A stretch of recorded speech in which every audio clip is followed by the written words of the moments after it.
Hi, my name is Emily Griffin. I am a senior art therapy preparation major who enjoys watercolor painting and printmaking. I don't always take myself very seriously as an artist. As a matter of fact, a year ago, I wouldn't have even called myself an artist. Transferring to Carlow after getting my associates in psychology, I was able to build up my skills as well as my confidence.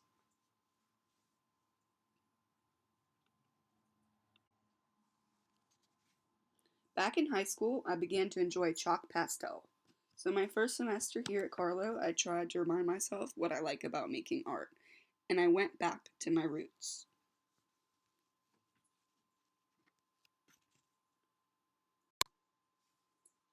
Then, for my Drawing 2 final last spring, I did a series of paintings to present like a children's storybook. I chose to tell the story of how I found my dog Lulu. Let's take a look. The cover is kind of silly. Whenever Lulu gets really excited, we call her Tater.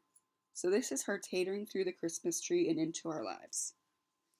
The characters at the bottom say Jungwa Go, which translates to China Dog.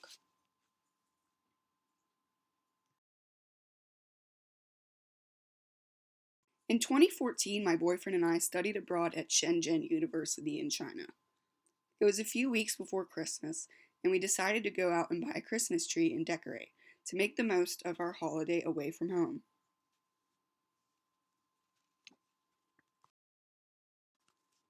When I got outside of the building to leave, I saw this puppy running around. I shouted to my boyfriend to hurry up and come see this cute pup. And then we went about our quest for a tree. When we got back, it was dark. We went into our building, and the puppy was sitting right by the elevator. She almost came into the elevator with us. When we got upstairs and set our stuff down, I turned to him and said, "We need to go get that dog." When we got back downstairs, she was no longer sitting there. We went outside by a small parking lot. She was sitting on a pile of dirt and let me pluck her like a flower. I found my new BFF, and we have been inseparable ever since. I will note on this picture of myself that self portraits are always something that I've struggled with. So I would like to use this painting as a reference point and improve upon that skill further. We took the puppy upstairs and we fed her some chicken and rice on the bathroom floor.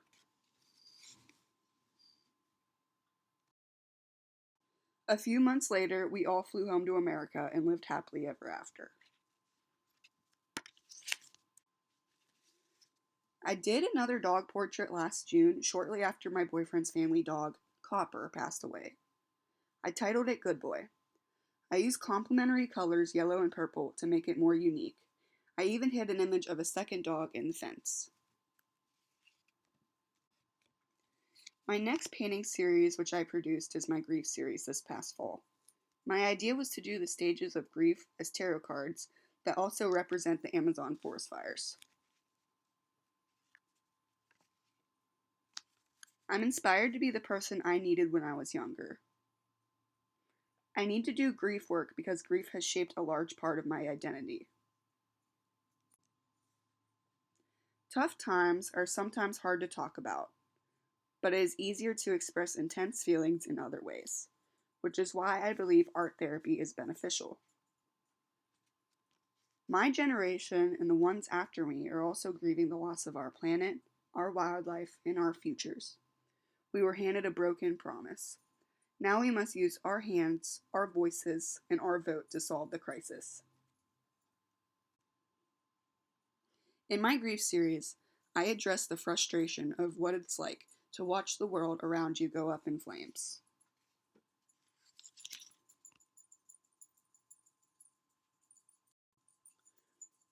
I use watercolor paint and reduction printing because I like not knowing what the result will look like until the end. In art and in life, there are some things that are out of our control, and we have to make the best out of what we get. That's why I also pour Coca-Cola, coffee, rubbing alcohol, and mouthwash on my paintings. Making art without some risk gets boring to me. I know I could either ruin it completely or get something with a very unique aesthetic, and this makes me feel free.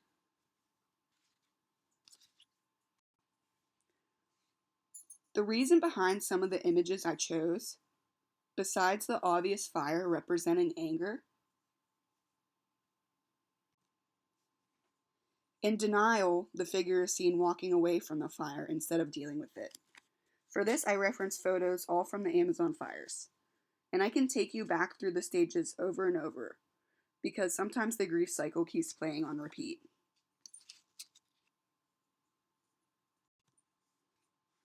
It was hard to think of what symbols to use for bargaining, so I asked myself, what do people bargain for? They bargain for more time. I decided an hourglass reduction print would be perfect, because I only had one chance to do it right.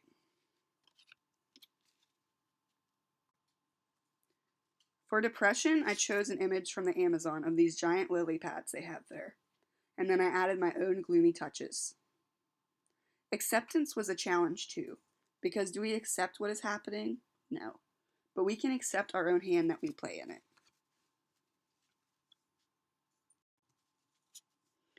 I've noticed in my work I tend to do a lot of animals in nature, because I take joy in the natural world. This is my reduction print of a red panda. Going along with my theme from last semester, I believe the red panda is endangered, and I would like to make more prints of endangered animals like this one to put into a book.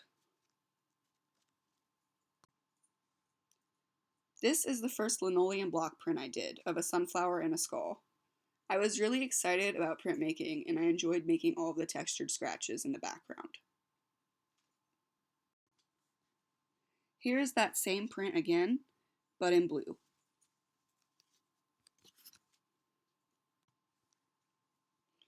These are my etching and collagraph prints I made on cincture board and then printed on thin vellum paper.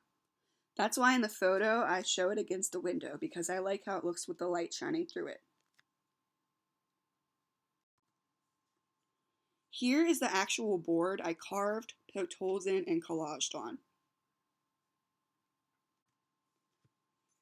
It was quite the time-consuming process to carve all those holes as grains of sand.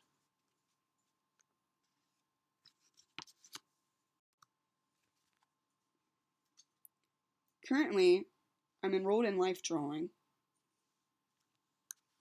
Since I've always struggled with self-portraits and drawing other people, I'm excited to finally be able to strengthen those skills. Here is an example of an anatomical sketch out of my sketchbook.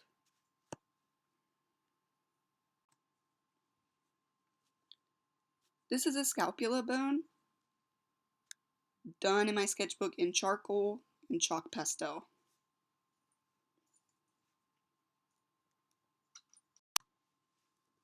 My next painting series I plan to do is my vanity series.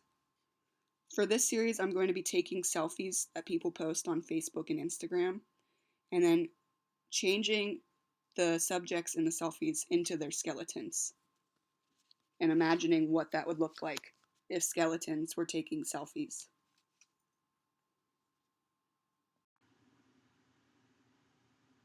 This is a COVID-19 inspired portrait that I did of my boyfriend. During lockdown, he has been my personal chef, my driver, and now he's my muse. So I wanted to honor him in this drawing that I think is pretty spot on. There was an art therapy assignment for the semester. It was a progressive art project where every week on the same day and the same time, once a week, we were supposed to draw the same object and see how the object changes appearance in our drawings based on how we feel that day. I really had fun doing these, and even during lockdown, I felt like drawing my bananas kept me on a schedule and kept a sense of normalcy for me.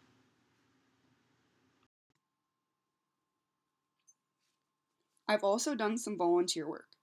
I feel that volunteers brighten lives. Last June, I led an art activity for Jefferson Hospital outpatient. These ladies were stroke patients. I brought mandala magnets to paint, crayons to melt, but my main activity for them was the marbleized shaving cream art.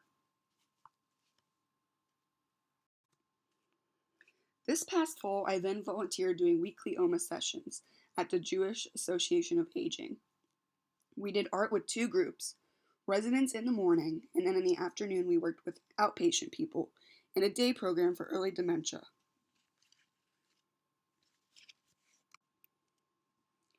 I am now figuring out my next steps, working on applying to graduate programs and real grown-up jobs after I get my bachelor's this December. I really see myself working with at-risk adolescents, but I'm open to working with many groups of people to see where I fit in best. Although this is a very nerve-wracking time, I am very excited to see where my journey with art takes me. Thank you.